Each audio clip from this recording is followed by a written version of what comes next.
The first time I ever encountered the labyrinth walk was in San Francisco at Grace Cathedral. I had never even seen such a thing. I didn't even know what it was. Later, after I drove back to Los Angeles, I saw a lady wearing a t-shirt with the same labyrinth design at Gold's Gym in Venice. I asked her about it, and she said it was from the Joseph Campbell program, Follow Your Bliss. I had never heard of the program, but I learned that it was on par with the Scott Beck uh, book, The Road Less Traveled, and with works by Wayne Dyer.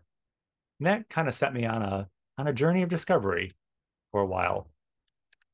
Currently, we're in such a weird time in our lives and in the life of the world, we probably forgot we were on the road or going anywhere in this life. That's a startling realization. We can see ourselves as stuck. Maybe it's time to step out of the labyrinth and move on with our lives.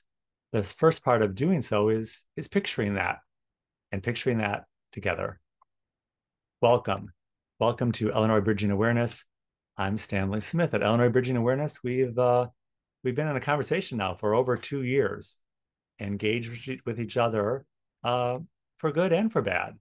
In the process, we are kind of moving down the road, and we've made some good discoveries.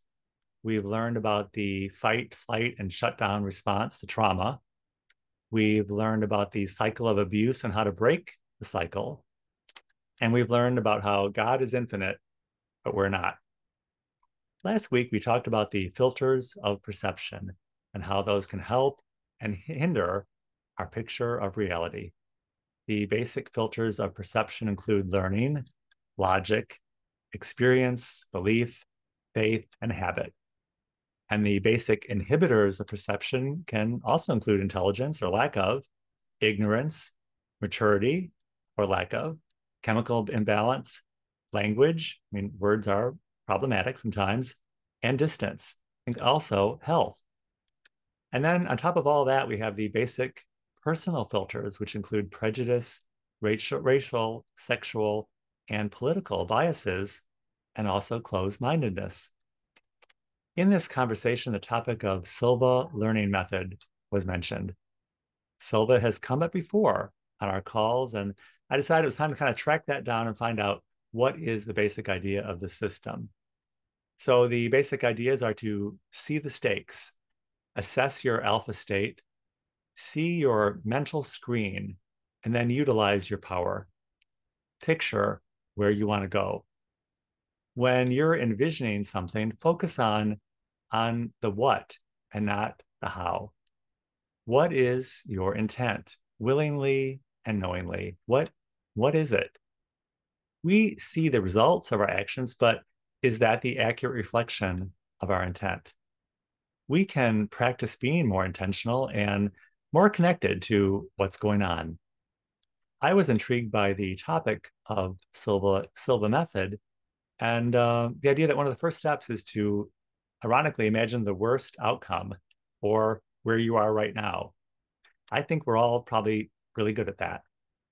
Silva suggests that we feel the pain and then see our mental screen and what that picture of the worst outcome looks like. And then move that picture slightly to the side and make a space for a better outcome. That sounds simple enough. Then picture an action or symbolic action that can manifest the outcome. When we start to see ourselves and others benefiting, then we probably get the idea that we're on the right track. Silva suggests that this technique can be used and it can be employed for practical things like improving your eyesight, relieving back pain, and improving your health.